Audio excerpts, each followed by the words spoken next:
حضرت مولا علی مرتضیٰ کو اللہ رب العزت نے جو ان کا ذاتی وصف شجاعت عطا کیا تھا، اور اس میں جو آپ کی شان ہے وہ ہمیں ہر مقام پر نظر آتی ہے. یعنی ایک تو ظاہری شان ہے شمشیر زنی کے حوالہ سے، اور ایک اس میں جو باطنی کمال ہے وہ ہماری سمجھ سے ہی ماورا ہے، اس کو ہم سمجھ نہیں سکتے. مثال کے طور پر غزوہ بدر جو اسلام کا پہلا معرکہ ہے اور جسے فرقان قرآن حکیم نے کہا، ذرا غور کیجئے کہ آدم علیہ نبینا علیہ السلام سے سلسلہ جب کائنات انسانی کا چلا ہے تو لوگ مختلف انداز سے، قبائل کی وجہ سے، مختلف خاندانوں کی وجہ سے ایک دوسرے سے لڑتے تھے، جھگڑتے تھے.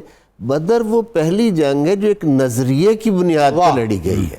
بے شک بدر پہلی جنگ، اس لیے قرآن نے اسے فرقان کہا، یعنی اس لیے یہ اس کی ایک بہت بڑی بات ہے. اب اس بدر میں جتنے کفار کو سارے صحابہ کرام مل کر واصل جہنم کرتے ہیں، اتنے کفار اکیلے حضرت مولا علی مرتضیٰ یعنی 30-35 کے قریب آپ کے جو مقتولین ہیں وہ ان کی تعداد ہے، اور 70 کل مارے گئے ہیں. اور آپ کی عمر مبارک بھی بالکل جوانی کی ہی ہوگی. بالکل جوانی کی عمر مبارک. باقی سارے صحابہ کرام، یعنی اللہ رب العزت کی طرف سے یہ ایک خاص وصف تھا. اور وہ جو بار بار بات آپ نے چھیڑا، وہ ایک جو ساز چھیڑا ہے کہ یہ جو ابتداً وعدہ اور عہد کیا گیا تھا، وہ وعدہ ہمیں زندگی کے ہر قدم پر نبھایا جاتا ہوا نظر آتا ہے، اور اس وعدے میں کبھی کسی قسم کی کوئی کمی، کوئی کمزوری نظر نہیں آتی. اور غزوات میں کردار کو اقبال نے جو کہہ دیا، از رخ فال پیغمبر گرفت، اس سے بڑا اور خراج کیا پیش کیا جا سکتا ہے کہ جنگ کا منظر جو ہے وہ حضور حضرت مولا علی مرتضیٰ کے چہرے کو دیکھ کر جنگ کا منظر سمجھتے تھے کہ علی کے چہرے کی اس وقت کیفیت کیا ہے اور جنگ کیسے جا رہی ہے، کہاں جا رہی ہے. یہ شان جو اللہ رب العزت نے عطا فرمائی یہ اس لیے تھی کہ شجاعت میں یہ خاندان بے مثل تھا. اور پھر سرکار حضرت ابو طالب نے جاتے ہوئے جو وصیتیں کی تھیں ان میں حضور صلی اللہ علیہ وآلہ وسلم کی حفاظت کا بطور خاص فریضہ سنبھالا تھا. اب یہ اپنا عہد وفا بھی تھا اور بابا کی وصیت بھی تھی. یہ دونوں چیزیں تھیں جن کی وجہ سے، اور پھر اللہ نے جو شجاعت عطا فرمائی تھی، جو شان عطا فرمائی تھی، اس شجاعت کا مظہر حضرت مولا علی مرتضیٰ کی ذات ہے. اچھا جی، حضرت ابو طالب کے سارے بیٹوں نے عہد وفا نبھایا. اس میں کوئی شک نہیں. کیا بات ہے، اس میں کوئی شک نہیں. اچھا، غزوہ احد کا ذکر بہت خوبصورت پروفیسر صاحب نے کیا. اب اس کے بعد جو یعنی ویسے تو بہت تعداد ہے غزوات کی، سرایا کی، چھوٹی موٹی جو جنگیں ہوتی ہیں، لیکن غزوہ خندق ایک بڑی جنگ ہے، اور بہت بڑی جنگ ہے، جس کے یعنی مدینہ کی چھوٹی سی بستی پر حملہ کرنے کے لیے اتنا بڑا لشکر جرار تیار ہو کر آتا ہے. اور پھر اللہ رب العزت نے اس خندق کے میدان کا ہیرو کس کو بنایا اور یہ شرف کس کو عطا کیا؟ سبحان عمر ابن عبد ود جو خندق پھلانگ کر اندر آ جاتا ہے، اس کو واصل جہنم کرنے کا اعزاز اور سہرا حضرت مولا علی مرتضیٰ کے سر پر ہے. اور صحابہ کرام رضوان اللہ تعالی علیہ اجمعین روایت کرتے ہیں کہ ہماری سکتے کی کیفیت تب ٹوٹی جب علی اس کا سر کاٹ کر نعرہ تکبیر بلند کر رہے تھے. اس وقت ہم سکتے کی کیفیت سے نکلے، اور حضور صلی اللہ علیہ وآلہ وسلم نے کل ایمان ہونے کا وہ جو سند اور وہ جو شان عطا فرمائی ہے حضرت مولا علی مرتضیٰ کو.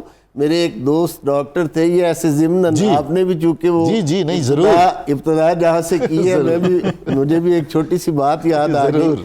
ایک دوست تھے، ڈاکٹر تھے، اور وہ صفائی وغیرہ کا بہت زیادہ چاہیے بھی، ان کا مزاج بھی ایسا تھا.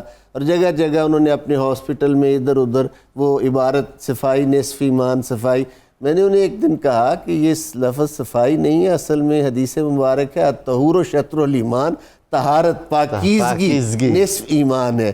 تو جب بھی کبھی ان سے اس موضوع پہ ذکر ہوتا تو وہ تھوڑا سا نا ایسے پہلو تہی، یعنی جواب نہ دے سکتے، مجھے کہتے نا، لیکن تھوڑی سی پہلو تہی کرتے. ایک دن میری رگ ظرافت پھڑکی تو میں نے انہیں کہا حضور والا جو نصف ایمان ہے اس کی آپ کے نزدیک اتنی اہمیت ہے، اور جو کلے ایمان ہے واہ سبحان اس کی اللہ، طرف آپ کی توجہ ہی نہیں سبحان ہے، اللہ، سبحان اللہ۔ اس کی طرف بھی آپ کی توجہ ہونی ہائے، چاہیے۔ ہائے، اس ہائے۔ طریقے سے الحمدللہ انہیں یہ محبت نصیب ہوئی الحمدللہ۔ اور وہ اس در پر سچے دل کے ساتھ آئے۔ سبحان اللہ۔ تو یہ عرض کرنے کا مقصد ہے کہ خیبر میں خاص طور پر وہ جو ایک بات ہے، یعنی کچھ بات ہو چکی، جو خاص بات اس دن کی حضور کی بارگاہ سے ملنے والا جو سرٹیفکیٹ ہے وہ یہ کہ صبح علم اسے دیا جائے گا سبحان اللہ، جو اللہ اور اس کے رسول سے محبت سبحان رکھتا ہے، اللہ۔ اور اللہ اور اس کا رسول بھی اس سے محبت رکھتا ہے، ہر کوئی منتظر تھا، اور اللہ اس کے ہاتھ پر خیبر کو فتح فرما دے گا۔ یعنی یہ جو سند ہے نا کہ وہ تو محبت رکھتا ہے اور محبت رکھنے والے سارے تھے، لیکن اللہ اور اس کا رسول بھی اس سے محبت رکھتا ہے، اور فاتح خیبر کا اعزاز بے شک۔ اللہ کی مشیت جو ہے اس کا وہ دیا کس جائے۔ کا تھا؟ وہ جب حضور علیہ السلام نے بشارت دی اور علم عطا کیا تو پھر اس کے بعد دیکھا گیا کہ وہ منظر کیسا بدلا ہے۔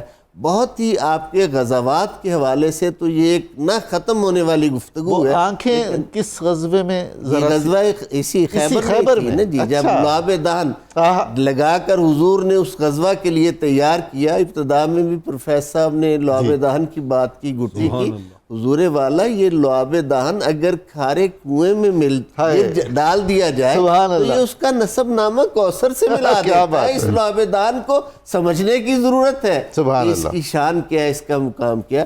سب سے اہم بات غزوات کے حوالہ سے اور حضرت امیر المومنین کے مقتولین کے حوالہ سے کہ آپ کبھی بھی مقتول کے مال پر تصرف نہیں کرتے۔ کیا بات ہے، یعنی رضا الہی کے لیے قتل کیا اور چھوڑ دیا، حالانکہ وہ مال غنیمت کے طور پر اس وقت کے دور جو تھا جنگوں کا اور لڑائیوں کا حق ہوتا تھا، مطابق اس کا حق ہوتا تھا، لیکن میرے مولا امیر المومنین ان کی یہ شان ہے کہ آپ نے کبھی کسی مقتول کے جسم سے کچھ نہیں اتارا، بلکہ سب کچھ رضا الہی کے لیے کیا، اور کہا کہ میں بس اپنے اللہ اور اس کے رسول کی رضا کے لیے، اسی لیے تو یہ سند ملی کہ اللہ اور اس کا رسول بھی ان سے محبت کرتا ہے۔